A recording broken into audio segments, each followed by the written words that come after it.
in the temple courts, sitting among the teachers, listening to them and asking them questions.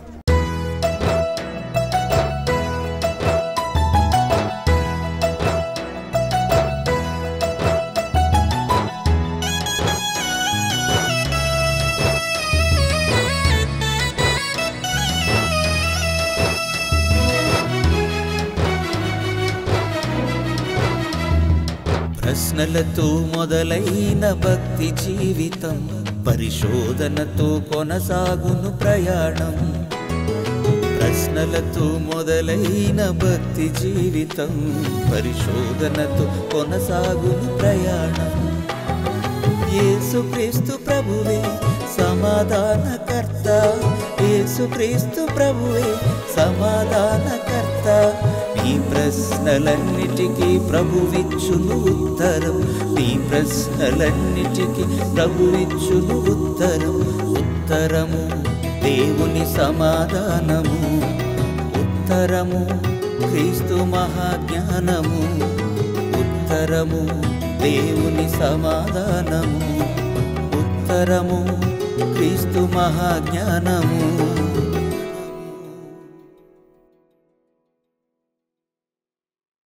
ఉత్తరం అనే కార్యక్రమానికి మీ అందరికీ నా హృదయపూర్వకమైనటువంటి స్వాగతాన్ని తెలియజేస్తున్నాను.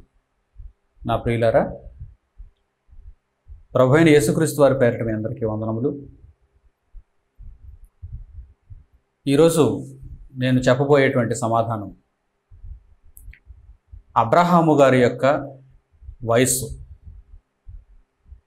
దేవుని యొక్క పిలుపునందుకొని అబ్రహాము గారు లోతును వెంటబెట్టుకొని హారాను నుండి బయలుదేరినప్పుడు అబ్రహాము గారి యొక్క వయసు ఎంత?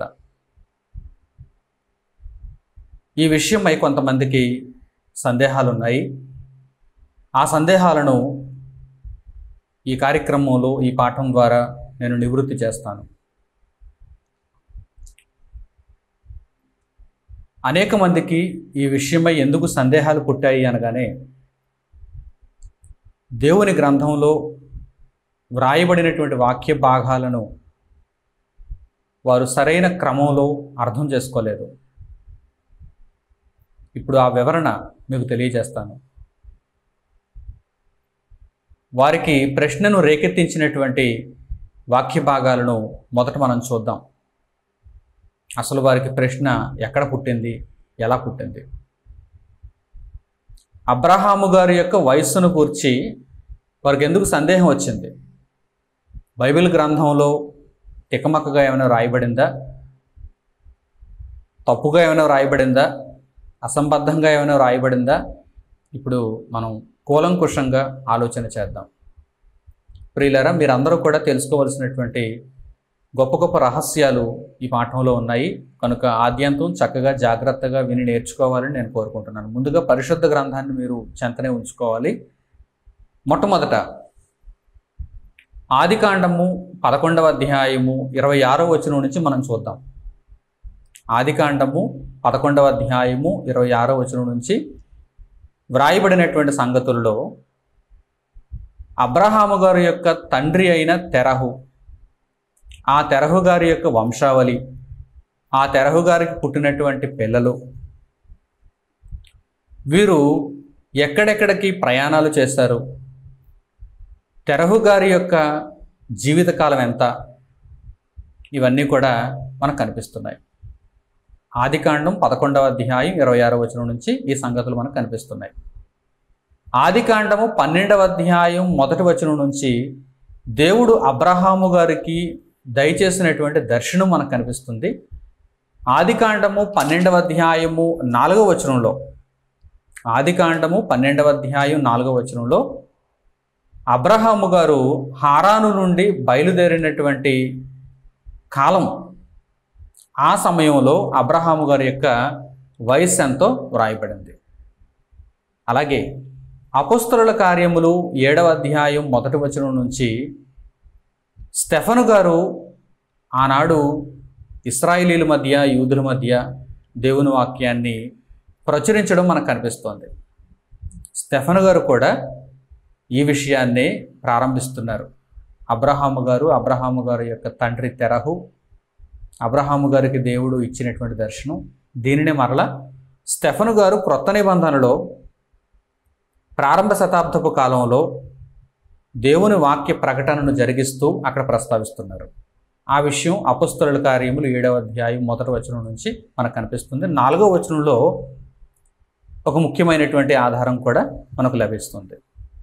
ప్రియులారా, ఆదికాండము 11వ అధ్యాయం 26వ వచనం నుంచి, ఆదికాండము 12వ అధ్యాయం 4వ వచనం మరియు అపొస్తలుల కార్యములు 7వ అధ్యాయం 4వ వచనం, వీటిని చదువుతున్నప్పుడు కొందరు పొరపాటు పడ్డారు. ఒక చోట ఒక విధంగా వ్రాయబడింది, మరో చోట మరో విధంగా వ్రాయబడింది అని అబ్రహాము గారు యొక్క వయస్సును గూర్చి వారు సందేహిస్తున్నారు. ఆ సందేహానికి ఇప్పుడు నేను సమాధానం తెలియజేయబోతున్నాను. కనుక చక్కగా మీరంతా కూడా నేర్చుకోవాలని నేను కోరుకుంటున్నాను. ముందుగా ఆదికాండము 11వ అధ్యాయము 26వ వచనం నుంచి మనం చూద్దాం. పరిశుద్ధ గ్రంథమును తెరచి ఆదికాండము 11వ అధ్యాయము 26వ వచనం నుంచి చూడండి. తెరహు 70 ఏండ్లు బ్రతికి అబ్రామును, నాహోరును, హారానును కనెను. తెరహు వంశావళి ఇది. తెరహు అబ్రామును, నాహోరును, హారానును కనెను. హారాను లోతును కనెను. హారాను తాను పుట్టిన దేశమందలి కల్దీయుల ఊరను పట్టణములో తన తండ్రి అయిన తెరహు కంటే ముందుగా మృతి పొందెను. అబ్రామును, నాహోరును వివాహము చేసుకొనిరి. అబ్రాము భార్య పేరు సారయి, నాహోరు భార్య పేరు మిల్కా. ఆమె మిల్కాకును ఇస్కాకును తండ్రి అయిన హారాను కుమార్తె. సారయి గొడ్రాలయ్యుండెను, ఆమెకు సంతానము లేదు. తెరహు తన కుమారుడగు అబ్రామును, తన కుమారుడి కుమారుడు అనగా హారాను కుమారుడగు లోతును, తన కుమారుడగు అబ్రాము భార్య అయిన సారయి అను తన కోడలిని తీసుకొని కనానుకు వెళ్ళుటకు కల్దీయుల ఊరను పట్టణములో నుండి వారితో కూడా బయలుదేరి హారాను మట్టుకు వచ్చి అక్కడ నివసించిరి. తెరహు బ్రతికిన దినములు 205 ఏండ్లు. తెరహు హారానులో మృతి పొందెను. ప్రియులారా, వ్రాయబడినటువంటి మనం చదివినటువంటి ఈ వాక్య భాగమును చక్కగా మీరు ఆలోచన చేయగలిగితే, మూల పురుషుడైనటువంటి అబ్రహాము, ఆయన యొక్క తండ్రి తెరహు, ఆ తెరహు గారికి అబ్రహాము గారితో పాటుగా పుట్టినటువంటి సంతానం, వారి వివాహాలు, ఇవన్నీ ఇక్కడ వ్రాయబడ్డాయి. సూక్ష్మంగా దేవుడు ఇక్కడ తెలియజేస్తున్నాడు. పూర్తి వివరాలను వ్రాయించవలసిన అవసరం లేదు. ఎంతవరకు మానవ జాతికి తెలియాలో అంతవరకే దేవుడు వ్రాయించాడు. ఏ విషయాలనైతే భవిష్యత్తుకు అవసరమైనవిగా దేవుడు భావించాడో, మానవుల ఆత్మలను రక్షించుకోవటానికి ఏ విషయాలైతే అవసరమైనవిగా కనిపిస్తాయో వాటిని మాత్రమే దేవుడు పొందుపరిచాడు. ఆ పొందుపరిచినటువంటి విషయాలను చక్కగా మీరు ఆలోచన చేయండి. అబ్రహాము గారి యొక్క తండ్రి తెరహు. తెరహు గారికి సంతానం. తెరహు గారికి సంతానం ఎంతమంది? అబ్రాము, నాహోరు, హారాను, ముగ్గురు సంతానం. వ్రాయబడిన మాటల ప్రకారం మనం చూడగలిగితే ముగ్గురు సంతానం. తెరహు సంతానమును కనేటప్పటికీ ఆయన వయస్సు 70 ఏండ్లు, 70 సంవత్సరాలు. తెరహు బ్రతికిన కాలం ఎంత? 205 ఏండ్లు. తెరహు బ్రతికిన కాలం 205 ఏండ్లు. తెరహుకు పిల్లలు ఎప్పుడు పుట్టారు? 70 ఏండ్లు వయసు ఉన్నప్పుడు పిల్లలు పుట్టారు. అంటే తెరహు గారి యొక్క సంతానం ఆయన వయస్సు 70 ఏండ్లు ఉన్నప్పుడు ప్రారంభమైనది. ముగ్గురు పిల్లలు ఒకే సంవత్సరంలో పుట్టరు. ఆయనకు ఇంకా కుమార్తెలు కూడా పుట్టి ఉండవచ్చు. వారి పేర్లు వ్రాయబడలేదు, కుమారుల పేర్లు మాత్రమే వ్రాయబడ్డాయి. తెరహు గారికి సంతానం ప్రారంభమైనప్పుడు తెరహు గారికి 70 ఏండ్లు. ఆలోచిస్తున్నారా? ఏమని వ్రాయబడింది? తెరహు 70 ఏండ్లు బ్రతికి అబ్రామును, నాహోరును, హారానును కనెను. అంటే ముగ్గురిని తెరహు 70 ఏండ్లు వచ్చిన తర్వాత ఒకే సంవత్సరంలో ఒకే రోజున కన్నాడని కాదు. తెరహు బ్రతికిన కాలం 205 ఏండ్లు. తెరహు గారికి 70 ఏండ్లు వచ్చినప్పుడు ఆయనకు సంతానం కలగడం ప్రారంభమైంది. దేవుడు తెరహుకు సంతానాన్ని ఇచ్చాడు, కుమారులనిచ్చాడు. ఈ కుమారుల పేర్లేంటి? తెరహు గారికి కలిగినటువంటి సంతానం యొక్క పేర్లేంటి? అబ్రాము, నాహోరు, హారాను. తెరహు గారికి 70 ఏండ్లు వచ్చినప్పుడు అబ్రామును, నాహోరును, హారానును కన్నాడు. తెరహు గారు 205 ఏండ్లు జీవించారు. 205లో నుండి 70 తీసేశారు. 205లో నుండి 70 తీసేశారు. అప్పుడు ఎంత వస్తుంది? 135 వస్తుంది. అంటే తెరహు గారు చనిపోయేటప్పటికీ అబ్రహాము గారి యొక్క వయసు 135 అని ఒక నిర్ధారణకు వచ్చేశారు. ప్రశ్న రేకెత్తించిన వారు ఇలా ఆలోచన చేశారు. తెరహు గారికి 70 ఏండ్లు ఉన్నప్పుడు అబ్రహామును, నాహోరును, హారానును కనెను. తెరహు గారు 205 ఏండ్లు బ్రతికారు. 205లో నుండి 70 తీసేస్తే 135 కనుక 70 ఏండ్లు ఉన్నప్పుడు అబ్రహామును కంటే అబ్రహాము గారికి తెరహు గారు మరణించేటప్పటికి వయసు ఎంత ఉంటుంది? 135 ఏండ్లు ఉండాలి అని ఒక నిర్ధారణకు వచ్చేశారు. అబ్రహాము గారికి తెరహు గారు మరణించినప్పుడు, అంటే తన తండ్రి మరణించినప్పుడు హారానులో 135 ఏండ్లు ఉంటే, మరి ఆదికాండము 12వ అధ్యాయము 4వ వచనంలో రాయబడిన మాట సంగతి ఏంటి అని వారు అడుగుతున్నారు. ఇంతకీ అక్కడేమని రాయబడిందో చూద్దాం. ఆదికాండము 12వ అధ్యాయము 4వ వచనాన్ని ఇప్పుడు చూడండి. ఆదికాండము 12వ అధ్యాయము 4వ వచనం. యెహోవా అతనితో చెప్పిన ప్రకారము అబ్రాము వెళ్ళెను, లోతు అతనితో కూడా వెళ్ళెను.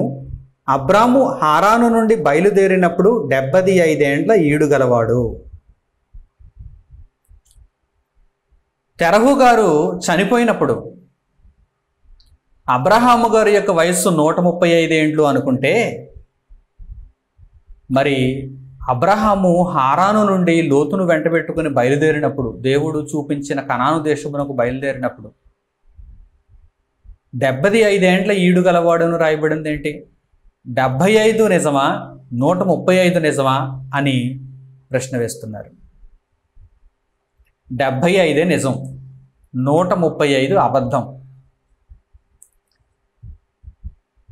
ప్రాథమికంగా కొన్ని ఆధారాలను తెలియజేస్తాను, ఆ తర్వాత కూలంకుషంగా మనం నేర్చుకుందాం. అబ్రహాము గారు హారాను నుండి లోతును వెంటబెట్టుకుని బయలుదేరినప్పుడు, అబ్రహాము గారు తెరహు గారు మరణించిన తర్వాత హారాను నుండి బయలుదేరినప్పుడు అబ్రహాము గారి యొక్క వయసు ఖచ్చితంగా 75 సంవత్సరాలు. ఆ తర్వాత అబ్రహాము గారు హాగరుతో పోయినప్పుడు ఇష్మాయేలును కన్నారు. ఇష్మాయేలును కన్నప్పుడు అబ్రహాము గారి యొక్క వయస్సు 86 సంవత్సరాలు. అబ్రహాము గారి యొక్క వయసు ముందే 135 సంవత్సరాలు అయితే తర్వాత 86 సంవత్సరాలు ఎందుకు రాయబడుతుంది? కనుక అబ్రహాము గారు హారాను నుండి బయలుదేరినప్పుడు 75 సంవత్సరాలు, ఆ తర్వాత ఆయన ఇష్మాయేలును కన్నప్పుడు ఆయనకు 86 సంవత్సరాలు. అలాగే వాగ్దాన పుత్రుడైనటువంటి ఇస్సాకును కనినప్పుడు అబ్రహాము గారి యొక్క వయస్సు 100 ఏళ్ళు. 100 ఏళ్ళు. అబ్రహాము గారు హారాను నుండి బయలుదేరినప్పుడు 135 ఏళ్ళు ఆయనకుంటే, ఆ తర్వాత ఇష్మాయేలును కని ఆ తర్వాత ఇస్సాకును కన్నప్పుడు ఆయన వయస్సు 100 ఏళ్ళు ఎలా అవుతుంది? కనుక ఆయన హారాను నుండి బయలుదేరినప్పుడు ఆయన వయసు 75, తర్వాత ఇష్మాయేలును కన్నప్పుడు ఆయన వయసు 86, ఇస్సాకును కన్నప్పుడు ఆయన వయస్సు 100 ఏళ్ళు. ఆ తర్వాత అబ్రహాము గారి యొక్క భార్య శారయి మరణించింది, తర్వాత సారాగా పిలువబడింది. అబ్రహాము గారి యొక్క భార్య సారా మరణించినప్పుడు అబ్రహాము గారి యొక్క వయస్సు 137 సంవత్సరాలు. 137 సంవత్సరాలు. 135 ఏళ్ళప్పుడు హారాను నుండి బయలుదేరితే 2 ఏళ్లకే సారా చనిపోయిందా? లేదు కదా. తర్వాత ఇష్మాయేలును కనడం, తర్వాత ఇస్సాకును కనడం, ఆ తర్వాత శారా మరణించింది. అంటే అబ్రహాము గారు హారాను నుండి బయలుదేరినప్పుడు అబ్రహాము గారి యొక్క వయస్సు 75 ఏళ్ళే. ఇష్మాయేలును కన్నప్పుడు 86, ఇస్సాకును కన్నప్పుడు 100, షారా మరణించినప్పుడు 137 సంవత్సరాలు. ఇక అబ్రహాము గారు జీవించిన కాలం 175 ఏళ్ళు. 175 ఏళ్ళు. 75 ఏళ్ళప్పుడు ఆయన హారాను నుండి బయలుదేరారు.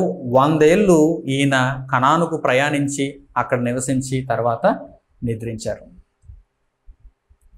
అయితే 135 ఏళ్ళు అని వీరికి సందేహం ఎందుకు వచ్చింది? కూలంకుషంగా మీకు వివరిస్తానన్నాను కదా.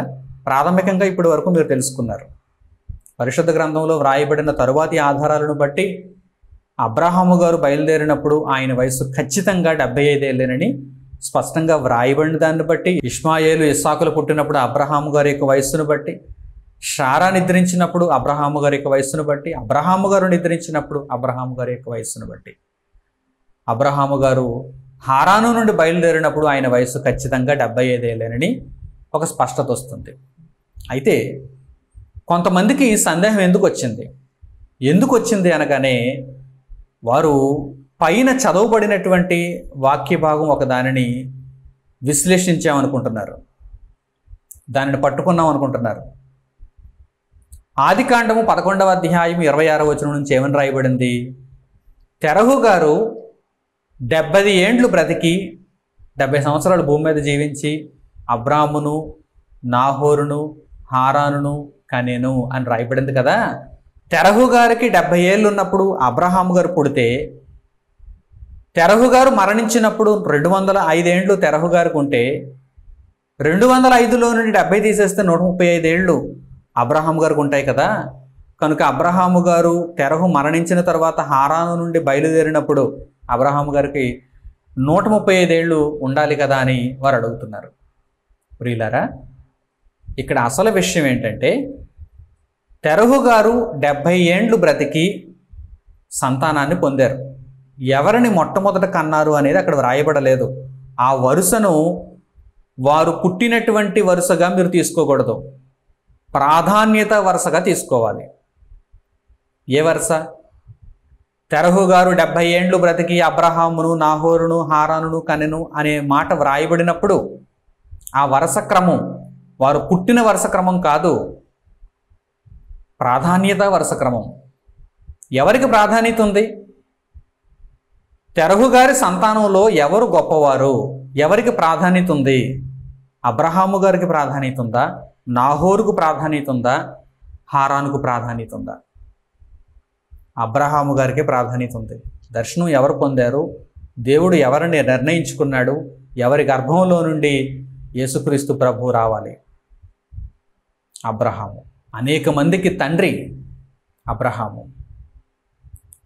ప్రియులారా, ప్రాధాన్యత క్రమాన్ని చూచి పుట్టిన క్రమం అనుకున్నారు చాలామంది. అందువలననే అబ్రహాము గారి యొక్క వయసు 135 ఏండ్లు అనుకున్నారు. కానీ కాదు. తెరహు గారు 70 ఏండ్లు బ్రతికి సంతానాన్ని పొందారు. ఈ సంతానంలో మొదట పుట్టింది ఎవరు అనగానే హారాను అయి ఉండొచ్చు కదా. ఎందుకంటే హారాను పుట్టాడు. హారానుకు మరలా పిల్లలు సంతానం కలిగారు. ఆ సంతానంలో లోతున్నాడు. హారాను యొక్క సంతానంలో లోతున్నాడు. లోతు పెద్దవాడయ్యాడు. హారాను తన తండ్రి కంటే ముందుగా మృతి పొందాడు. హారానుకు స్త్రీలు కూడా బిడ్డలుగా పుట్టారు. ఆమె మిల్కాకును, ఇస్కాకును తండ్రి అయిన హారాను కుమార్తె అని సారైను గూర్చి వ్రాయబడింది. అంటే హారాను యొక్క కుమారుడు లోతైతే హారాను యొక్క కుమార్తెలు సారై, మిల్కా, ఇస్కా. కనుక హారాను వీరందరిలో పెద్దవాడు. హారాను వయస్సును బట్టి వీరందరిలో పెద్దవాడు. అబ్రహాము కంటే, నాహోరు కంటే ముందుగా పుట్టినవాడు. మరి చివరిని ఎందుకు రాయబడ్డాడు? ముందుగా చనిపోయాడు కనుక. ప్రాధాన్యత లేదు కనుక చివరిని వ్రాయబడింది. ఆ మాట చివరిని వ్రాయబడింది. ఆ పేరు చివరిని వ్రాయబడింది. తర్వాత నాహోరు పేరు ముందుగా ఎందుకు పెట్టలేదు? నాహోరు పేరు మధ్యలో ఎందుకు వచ్చింది? అబ్రహామును, నాహోరును, హారానును కనెను. ప్రాధాన్యత తక్కువగా ఉంది. ఎక్కువ కాలం బ్రతికినా కానీ ప్రాధాన్యత తక్కువగా ఉంది. ఎందుకంటే దేవుని దర్శనం అబ్రహాము గారికి వచ్చింది. అబ్రహాము గారితో పాటు నాహోరు బయలుదేరాడా? నాహోరు అబ్రహాము దేవుడే నా దేవుడు అనుకుని అబ్రహాము గారితో పాటు బయలుదేరాడా? లేదు. ఎక్కడ ఉండిపోయాడు? కల్దీల ఊరని పట్టణంలో ఉండిపోయాడు. ఆ పట్టణానికి అపొస్తలుల కార్యములలో మనం చదివితే వివరణ మెసొపొతేమియా అనేటువంటి పేరుంది. ప్రస్తుతం మెసొపొతేమియాగా పిలువబడుతోంది. అక్కడ నివసించేవారు ఎవరు? తెరహు కుటుంబీకులు. తెరహు సంతానంలో మొదట పుట్టినవాడు హారాను, తరువాత పుట్టినవాడు నాహోరు, తరువాత పుట్టినవాడు అబ్రహాము. అబ్రహాము చివరగా పుట్టాడు, కనిష్ఠుడు. అందుకే అబ్రహాము గారికి తండ్రి చనిపోయినప్పుడు 75 ఏండ్లే ఉన్నాయి. అబ్రహాము గారికి తండ్రి చనిపోయినప్పుడు 75 ఏండ్లే ఉన్నాయి. తెరహు చనిపోయినప్పుడు తెరహు యొక్క వయసు ఎంత? 205 ఏండ్లు. 205 ఏండ్లలో నుండి 70 తీసేయకూడదు, 75 తీసేయాలి. అంటే అబ్రహాము గారి యొక్క వయసు తీసేయాలి. అప్పుడు అబ్రహాము గారు తెరహుకి ఎప్పుడు పుట్టారో అర్థమవుతుంది. 205లో నుండి 75 తీసేస్తే 130. తెరహు గారికి 70 ఏండ్లప్పుడు సంతానం కలగడం ప్రారంభమైతే 130 ఏండ్లకు అబ్రహాము గారు పుట్టారు. 130 ఏండ్లకు అబ్రహాము గారు పుట్టారంటే 70 ఏండ్లకు హారాను పుడితే, మధ్యలో నాహోరు పుడితే, ఆ తరువాత 130 ఏండ్లకు అబ్రహాము గారు పుట్టారు. అబ్రహాము గారికి 75 ఏండ్లు వచ్చాయి, తెరహు గారికి 205 ఏండ్లు వచ్చాయి. ఈలోపు తండ్రి కంటే ముందే హారాను కూడా చనిపోయాడు. వీరు మెసొపొతేమియాను విడిచిపెట్టి హారాను మట్టుకు వచ్చారు. హారాను మట్టుకు వచ్చారంటే హారాను అప్పటికే చనిపోయాడు కదా. మరి హారాను మట్టుకు అంటే ఆ ఊరికి పేరు హారాన్ ఎలా వచ్చింది? ఆ తర్వాత హారాన్ అని ఆ ఊరిని పిలిచారు. గ్రంథకర్త ఆ మాటలను రాసేటప్పటికీ ఆ ఊరి పేరు హారాను కనుక ఆ ప్రాంతం మట్టుకు వచ్చారు కనుక ఆ ప్రాంతాన్ని ప్రస్తుతం హారాన్ పిలుస్తున్నారు కనుక హారాను మట్టుకు వచ్చారు. హారానులో నివసించారు తెరహు, అబ్రహాము, లోతు, అలాగే వీరి భార్యలు. ప్రియులారా, చక్కగా మీరు ఆలోచన చేయాలి. ఇక నాహోరు రాలేదు, తండ్రితో పాటు రాలేదు, అబ్రహాముతో పాటు రాలేదు. ఎక్కడ ఉండిపోయాడు? కల్దీల ఊరని పట్టణంలో ఉండిపోయాడు, అంటే మెసొపొతేమియాలో ఉండిపోయాడు. తెరహు హారాను మరణించిన తరువాత అబ్రహామును, లోతును, మిగిలిన స్త్రీలను వెంటబెట్టుకొని, తన కుటుంబాన్ని వెంటబెట్టుకొని నాహోరును అక్కడే విడిచిపెట్టి, అతడు ఉండిపోతానన్నాడు కనుక అతన్ని విడిచిపెట్టి తెరహు వచ్చేశాడు. హారాను మట్టుకు వచ్చాడు, అక్కడ నివసించాడు. హారానులోనే తెరహు మృతి చెందాడు. తండ్రి మృతి చెందిన తర్వాత అబ్రహాము గారి యొక్క వయసు 75 ఏండ్లు. దేవుని యొక్క దర్శనాన్ని బట్టి దేవుడు ముందుగా చెప్పాడు. ఆ దర్శనాన్ని బట్టి సమయం ఆసన్నమైంది. అబ్రహాము గారు లోతును వెంటబెట్టుకుని తన భార్యను అలాగే మిగిలిన పనివారిని, స్త్రీలను వెంటబెట్టుకుని కనానుకు బయలుదేరాడు. కనుక 12వ అధ్యాయం ఆదికాండం 4వ వచనంలో అబ్రహాము గారికి 75 ఏండ్లు వచ్చినప్పుడు హారాను నుండి ఆయన బయలుదేరారని రాయబడింది. ఇప్పుడు అపొస్తలుల కార్యములు 7వ అధ్యాయంలో కూడా మీరు చూడండి, చక్కగా మీకు అర్థమవుతుంది. అపొస్తలుల కార్యములు 7వ అధ్యాయం 1వ వచనం నుంచి స్టెఫను గారి యొక్క వాక్య ప్రకటన ఉంది. ఇక్కడ విషయాలను మరలా ఆయన క్రొత్త నిబంధనలో ప్రారంభ శతాబ్దంలో సువార్త ప్రకటనలో ప్రస్తావిస్తున్నారు. ఇప్పుడు వాటిని చూద్దాం. అపొస్తలుల కార్యములు 7వ అధ్యాయం 1వ వచనం నుంచి.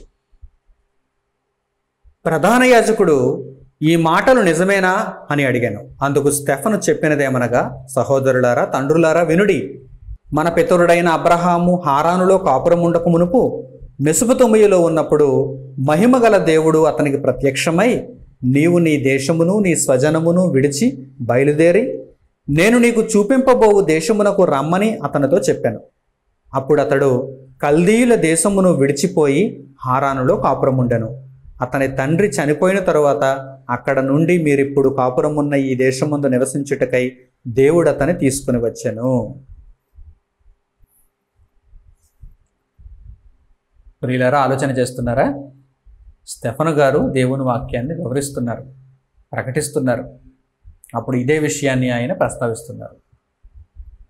అబ్రహాము గారు మెసొపొతేమియాలో ఉన్నప్పుడే సర్వశక్తుని యొక్క వాక్యము దర్శనము రూపంలో ఆయనకు కలిగింది. నీవు నీ దేశమును నీ స్వజనమును విడిచిపెట్టి నేను నీకు చూపింపబో దేశమునకు నువ్వు వెళ్ళాలి.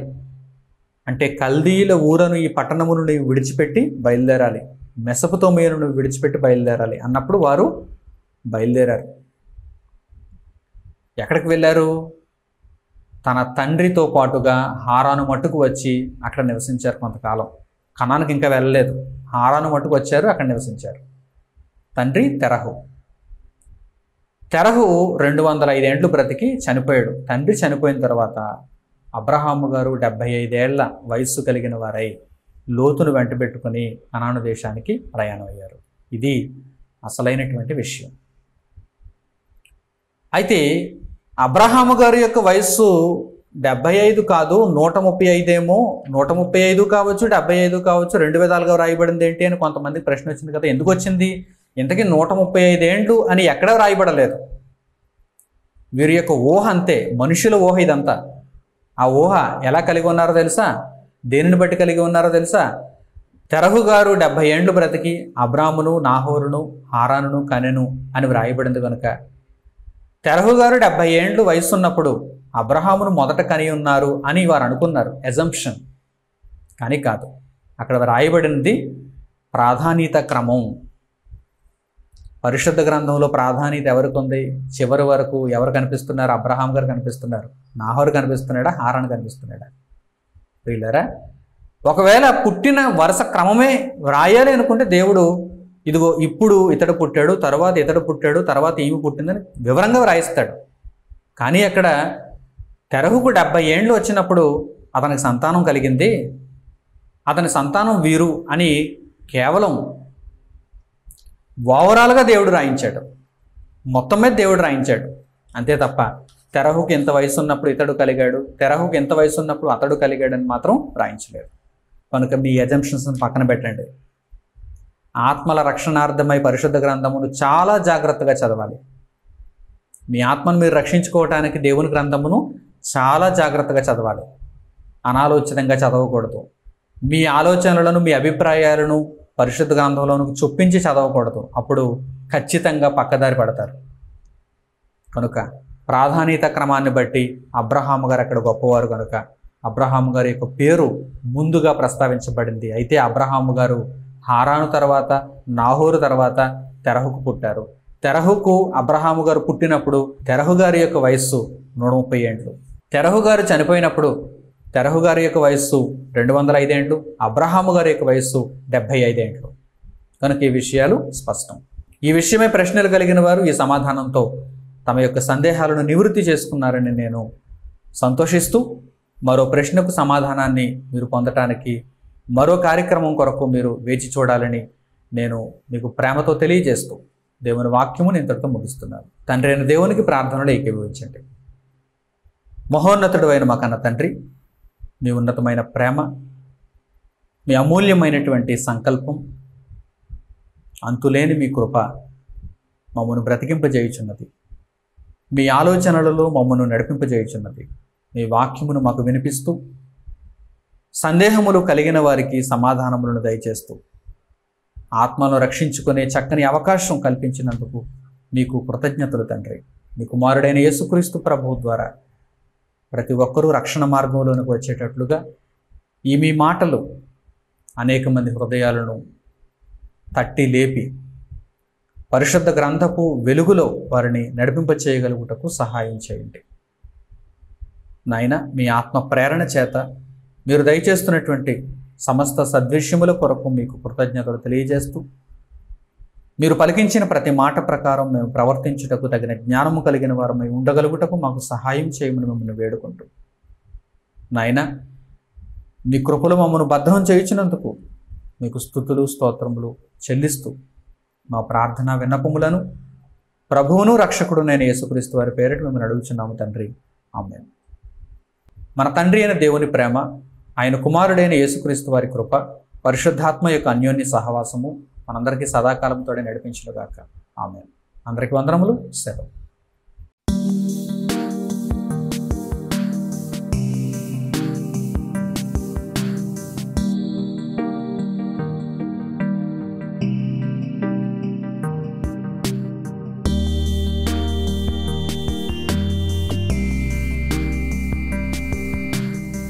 సహోదరులు మణికుమార్ గారు ప్రసంగించిన ఎన్నో ఆత్మ సంబంధమైన సంగతులను ఉచితముగా వీక్షించుటకు మా యూట్యూబ్ ఛానల్స్ ను తప్పక దర్శించండి.